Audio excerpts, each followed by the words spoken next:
एक ब्रेकिंग बातमी आहे। नगरपालिका आणि नगरपंचायत निवडणुकीच्या प्रचारामध्ये पुन्हा एकदा लाडकी बहीण योजनेची चर्चा सुरू झाली आहे। कारण सत्ताधाऱ्यांकडून पुन्हा एकदा लाडकी बहीण योजनेचा उल्लेख करण्यात आला। लाडकी बहीण योजना बंद होणार नाही अशी ग्वाही फडणवीसांनी दिली आहे। देवाभाऊ असेपर्यंत लाडकी बहीण योजना बंद होणार नाही असं फडणवीसांनी म्हटलंय।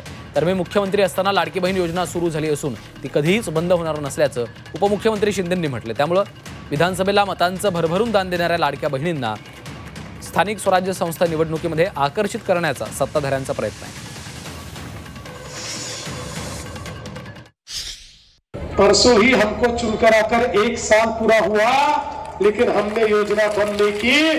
और मैं बहनों को बताना चाहता हूं, जब तक आपका देवा भाव मुख्यमंत्री है, कोई भी लाडली बहन के पैसे रोक नहीं सकता। वो आते ही रहेंगे, आते ही रहेंगे और आते ही रहेंगे। योजना जेव्हा मी मुख्यमंत्री होतो तेव्हा सुरू झाली आणि महायुती सरकारने सुरू केलेली आहे। आमच्या टीमने सुरू, आम्ही सगळे होतो, म्हणजे आमची टीम जी आहे, मी जेव्हा मुख्यमंत्री होतो, दोन्ही आमचे उपमुख्यमंत्री होते आणि आम्ही टीम म्हणून त्यावेळेस निर्णय घेतला। पण त्यावेळेस मुख्यमंत्री होतो आणि त्या कशा परिस्थितीमध्ये या ठिकाणी ती योजना सुरू केली ही लाडक्या बहिणींना माहीत आहे। त्याच्यामध्ये किती अडथळे आले तेही लाडक्या बहिणींना माहीत आहे। परंतु एकदा आम्ही निर्णय घेतला लाडकी बहीण योजना सुरू करायची आणि तिची अंमलबजावणी करायची, काटेकोरपणे त्याची अंमलबजावणी सुरू आहे।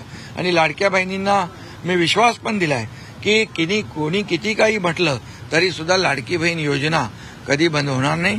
त्यामुळे लाडक्या बहिणीबरोबर योग्य तो निर्णय घेतील।